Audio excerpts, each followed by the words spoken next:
The Eternal Spring of Mr. Ito, Chapter 11, Part 1. The buffety wind off the bay grew gentler, and the constant cold rain gave way to soft, warm showers. Every day Sara studied her quince, but it stayed bare. Alive, beautiful, but bare of leaf or flower. Daffodils nodded beneath the apple trees. A parade of red tulips lined the garden path, and a sheen of golden green curved down the branches of the willow, but the bonsai quince was bare.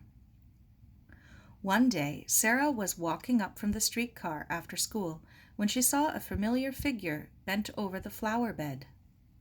"Mr. Ito!" she cried. "Mr. Ito!" She ran, stumbling and gasping up the hill.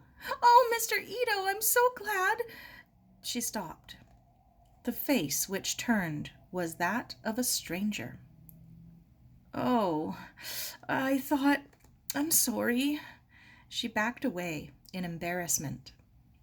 In the kitchen, Aunt Jean poured her a glass of milk. "His name is Sue, Sara. We're very lucky to get him. It's terribly difficult to find gardeners these days." She sat down. "Now, honey, I know you like to watch, but I don't want you bothering him. According to Mrs. Dunstan, he's quite temperamental and likes to do things his own way. If we interfere, he's likely to pick up and leave. There are people just waiting in line to grab him. And if that happened, I don't know what I'd do.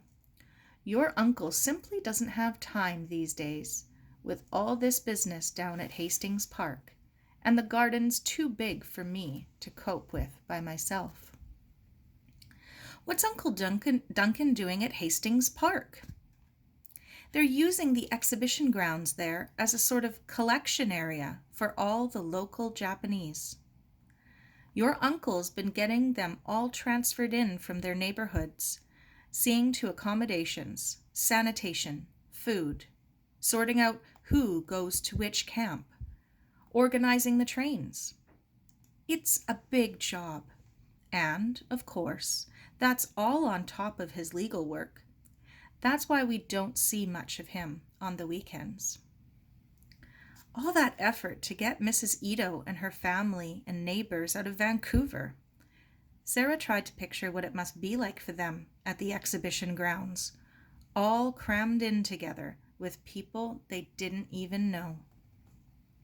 "Where are the camps, Aunt Jean?" "Well, dear, it's working out pretty well, because there are quite a few places scattered through the mountains where they can go. Old mining camps, logging sites, migrant worker accommodations. In some places, there are already usable buildings. In others, they're being put up right now. Good modern housing. Duncan says that in some cases, they're superior to the homes being left behind."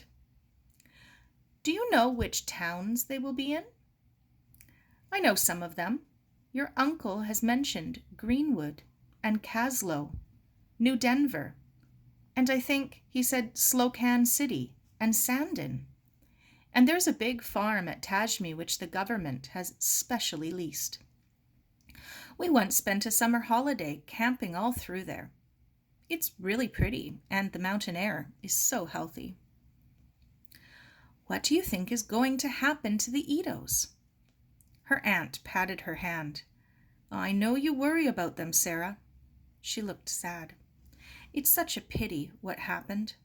Your uncle and Ito went back a long way together. War's a terrible thing." She got up to put the milk away. "But they'll be all right. I'm sure they'll be just fine." Sara said nothing. Aunt Jean didn't know what had already happened to the Itos.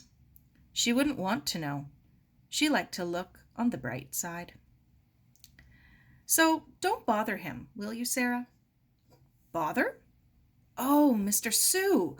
No, I won't. Don't worry." Sara spread out her homework. "I thought all the Japanese men had been sent away." They have, weeks ago. Only the old people and the mothers and children are left, and they'll be gone too soon. Why? Oh, I see what you're getting at. Sue is Chinese, honey. Don't, for heaven's sakes, let him know that you thought he was Japanese, or we'll lose him for sure. Japan and China are old enemies. I'm sure he hates everything Japanese. Sara sighed. Everything was so complicated. She should have paid closer attention to Ernie's lesson on the beach. Sue certainly looked Japanese. Suddenly, she caught her breath. What about the quince? Even though it was a Canadian quince, it looked Japanese. Supposing Mr. Sue found it. Sara grabbed her jacket. I'm going to take Fearless for a walk, she said. Fine. Stay away from the point. I will. Come on, Fearless. She headed out the back door, Fearless streaking past her. Mr. Sue was at a safe distance, digging in the rock garden at the side of the house. Sara ran down the path and ducked into the shed. The new gardener had already established himself. His blue jacket hung on a nail, and his bike leaned against the wall. He'd shifted the barrels of soil and fertilizer to a different spot, and the flower pots had been moved and were now stacked under the bench. Several flats of seedlings stood on the shelf at the end. But where was the quince? The windowsill was empty. She peered under the bench and behind the barrels. It was gone. Anger rose inside her. He'd thrown away her quince without even asking. She flung herself out the door. Then she saw it, standing in the sun on the engawa, casting its elegant shadow on the tool shed wall. Sorry, Mr. Sue, she thought. I was wrong about you. But in the next moment, she began worrying again. If Mr. Sue was going to keep the bonsai quince in plain sight, sooner or later, Uncle Duncan would spot it. She was going to have to do something. Her bonsai must live, and she would make it live, and bloom, even bear fruit one day. It was all she had left of Mr. Ito. Slipping the little earthenware pot under her jacket, she let herself out of the garden onto the cliff path. She knew where she was going. Last summer, scrambling up the limey path, she'd grabbed at a clump of seagrass to help her climb. As she pulled it down, she'd noticed a deep crevice gouged into the sand behind it. Now, as she slithered down the cliff, holding the quince close to her body, she pulled aside one clump after another as she tried to remember the exact place. Almost halfway down, she found it, a long stretch over to her left, and pushed the quince gently back into the deepest part of the crevice, where it was sheltered from the wind. Once the seagrass sprang back, it was perfectly hidden. She'd have to bring it water every day, and she'd have to come in the mornings to pull it forward into the light, and return after school to push it back again. It would be hard to do without being seen. She hugged her knees.